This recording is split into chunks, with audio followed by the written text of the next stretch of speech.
Salut tout le monde et bienvenue dans ce dimanche pour un tout nouveau format de vidéo. Et aujourd'hui j'ai décidé de vous présenter, du coup comme vous avez pu voir dans le titre, 4 romans autour d'un thème spécifique. Donc c'est un petit peu les idées que je m'étais faites depuis quelques temps pour trouver d'autres contenus pour faire des vidéos, parce que c'est vrai que c'est un petit peu compliqué. Et j'ai répertorié énormément de livres et de thèmes que j'ai pu lire tout au long de ma vie, on va dire. Et puis, je me suis dit que j'allais vous présenter à chaque fois donc 4 livres différents par rapport à un sujet différent. Comme vous avez pu le voir aujourd'hui, on commence avec un thème super léger, quoi de mieux que le kidnapping. Donc, je vais tout simplement vous parler de 4 romans qui tournent autour du kidnapping. Et puis, en bonus pour cette vidéo et pour ces vidéos, je vous fais gagner du coup un des 4 romans. Donc là, je vous fais cette vidéo bien en amont. Donc je sais pas trop comment ça va se passer pour le concours, mais je pense que ça va être du coup tout simplement un genre de formulaire Google à remplir directement en barre d'infos. Donc vous allez avoir tous les liens quoi qu'il arrive. Donc là je sais pas trop comment ça va se passer. Je sais juste que ça va être sur Google. Donc le temps de faire toutes les petites manœuvres et tous les petits trucs, vous allez tout avoir en barre d'infos quand cette vidéo sera publiée. Donc voilà, n'hésitez pas à participer. Je pense que le concours ça va durer une semaine ou quelque chose comme ça, et vous avez la possibilité de gagner un des 4 romans qui vous intrigue ou pas du tout. Si vous voulez pas participer, il n'y a pas de problème, mais voilà, si jamais vous voulez découvrir un thème du kidnapping en livre, sachez que vous avez l'opportunité de gagner. Donc je vous présente tout de suite les 4 romans.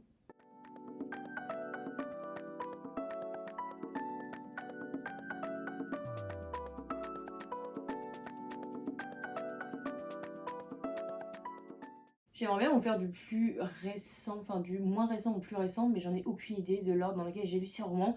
Donc je vais commencer par La Chaîne, qui est écrit par Adrienne McKinty. Et ici, on va suivre en fait une maman qui est toute seule. Elle a un cancer du sein, il me semble, et c'est plutôt assez sérieux. Et un jour, sa fille va à l'école toute seule, elle se fait kidnapper. Donc la maman reçoit un appel et on lui dit bienvenue dans la chaîne. En gros, ce que tu dois faire, c'est tout simplement pour récupérer ta fille, tu dois kidnapper un autre enfant. Et c'est comme ça que fonctionne, on va dire, le principe du kidnapping dans ce roman. Et elle va se dire, mais comment c'est possible de kidnapper un autre enfant? En fait, je sais ce que je vis en tant que maman, c'est impossible pour moi de kidnapper un autre enfant, mais d'un côté, elle a envie de sauver sa fille à tout prix, parce que je crois que sa fille a des problèmes. Alors, je sais pas si c'est du diabète ou quelque chose comme ça. Bref, elle a besoin d'être suivie assez régulièrement. Et pour le coup, elle va vriller totalement. Et quand t'as pas le choix de sauver ton enfant en kidnappant un autre, tu commences à mettre en place un petit plan pour kidnapper un autre enfant, voyez-vous.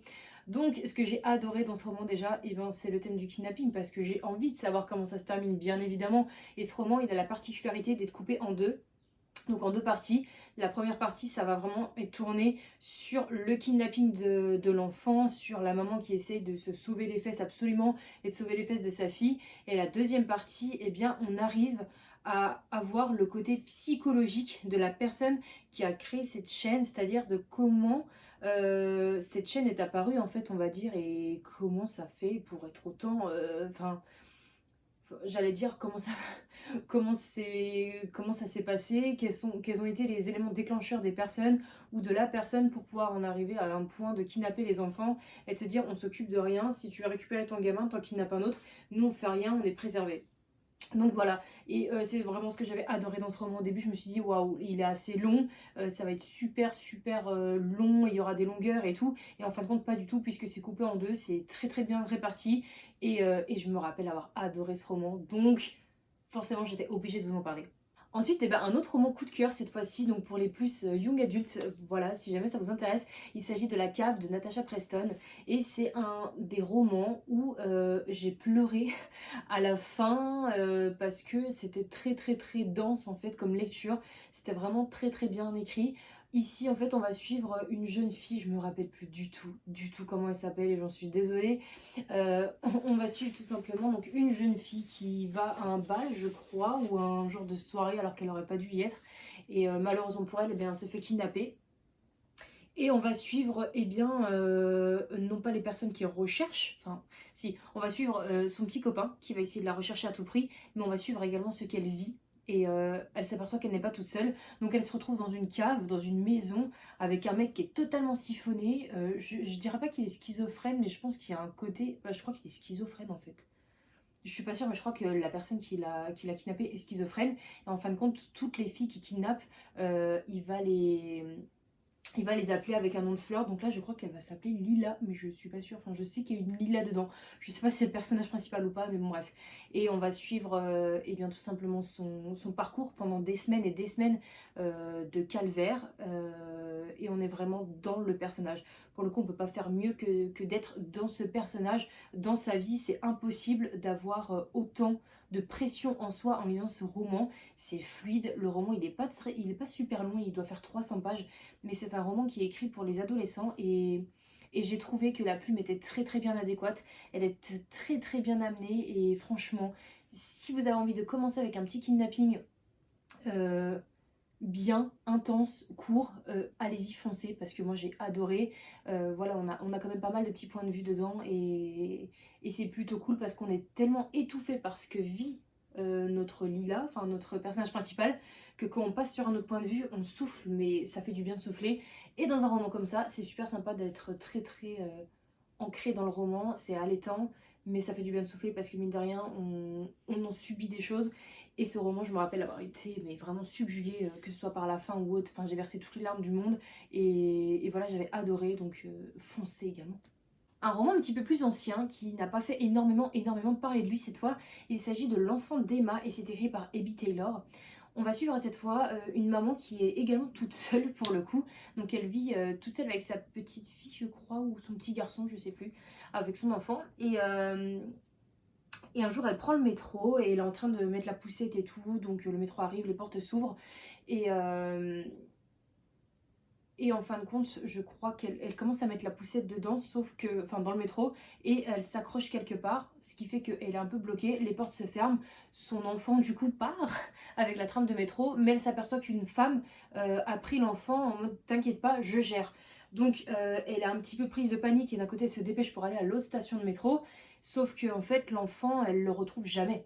Elle le retrouve jamais et on va commencer l'histoire de cette maman qui va tout faire pour sauver son enfant. Elle s'aperçoit que toutes les caméras et que toutes les personnes qui étaient là eh bien n'ont pas vraiment vu ce qui se passait. Les caméras n'étaient pas dans le bon angle.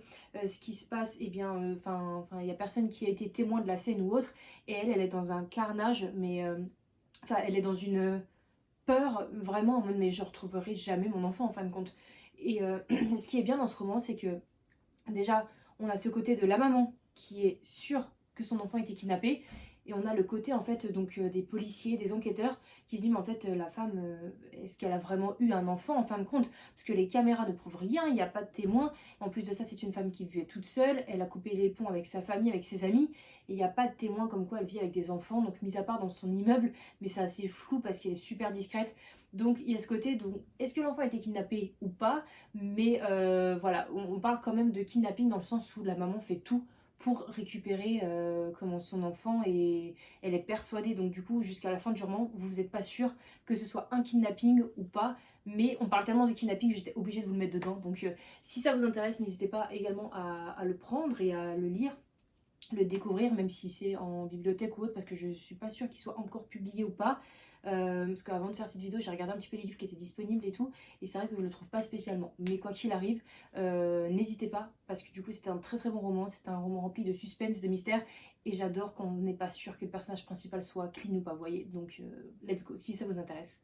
Et du coup pour le dernier roman, et bien quoi de mieux que ma dernière trouvaille d'autrice de thriller que j'ai énormément apprécié. Il s'agit de Lisa Gardner et je vous parle du coup de Famille Parfaite. Donc là nous allons suivre une famille très très friquée. Imaginez Wisteria Lane. Voilà, et bien vous êtes ici, vous êtes avec une famille, enfin Wisteria Lane mais en version vraiment plus huppée, vraiment plus protégée et vraiment plus friquée. Vous êtes dans cette maison.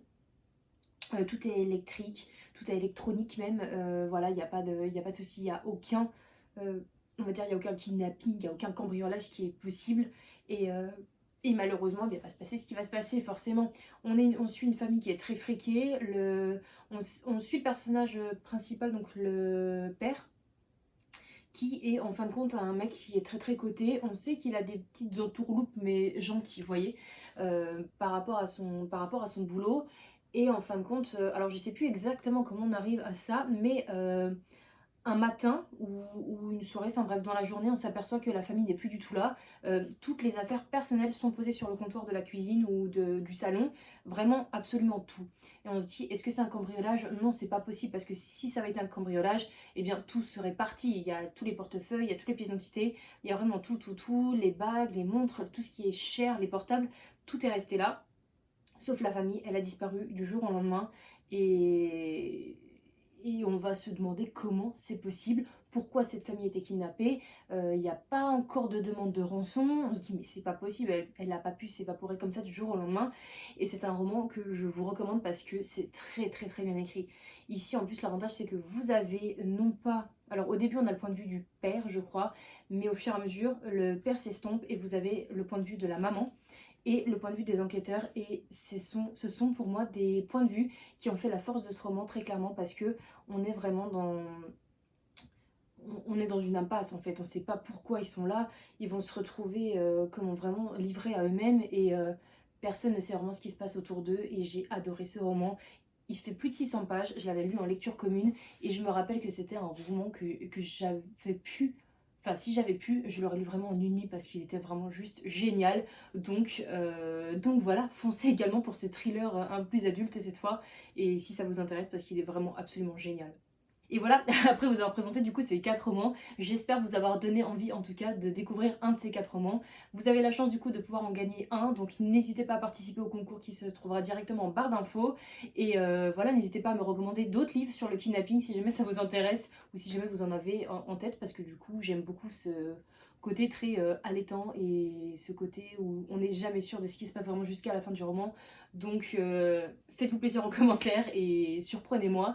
Je vous retrouve bien évidemment la semaine prochaine pour une toute nouvelle vidéo et en attendant, prenez soin de vous. Ciao ciao!